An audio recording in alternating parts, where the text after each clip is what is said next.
nomenclature. This is how you name molecules. So once again, chemists have invented a language in order to more efficiently talk about molecules.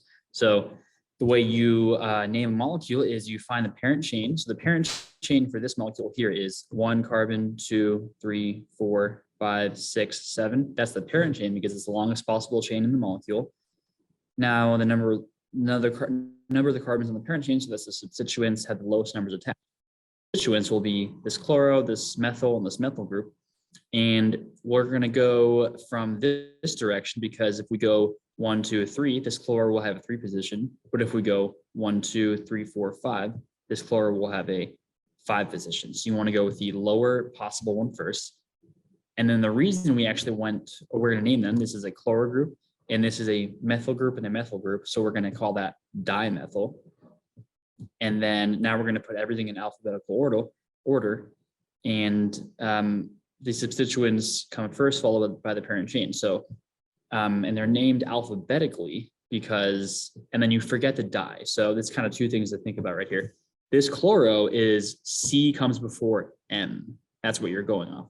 You're not going off of C comes before D. In this case, it didn't matter which we were considering, but you always want to forget that the di is there and go with the name here. So C comes before M. So that's why we chose chloro to be at the 3 position and not chloro at the 5 position, because we want the highest, I guess, ranking alphabetical one, C to be the lowest number. So that's why it's 3 chloro, 4, 5, 1, 2, 3, 4, 5, 4, 5, dimethyl, heptane. Hept is the prefix for 7. And remember, the parent chain was 1, 2, 3, 4, 5, 6, 7 carbons long.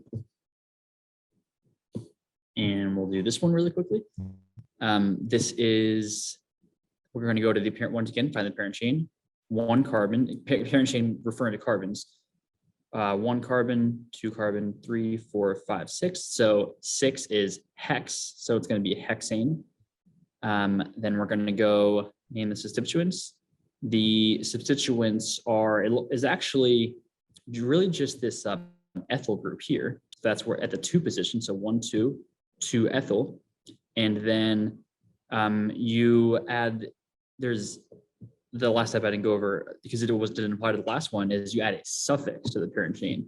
An aldehyde is a double bonded carbon with a hydrogen attached. So this is an aldehyde.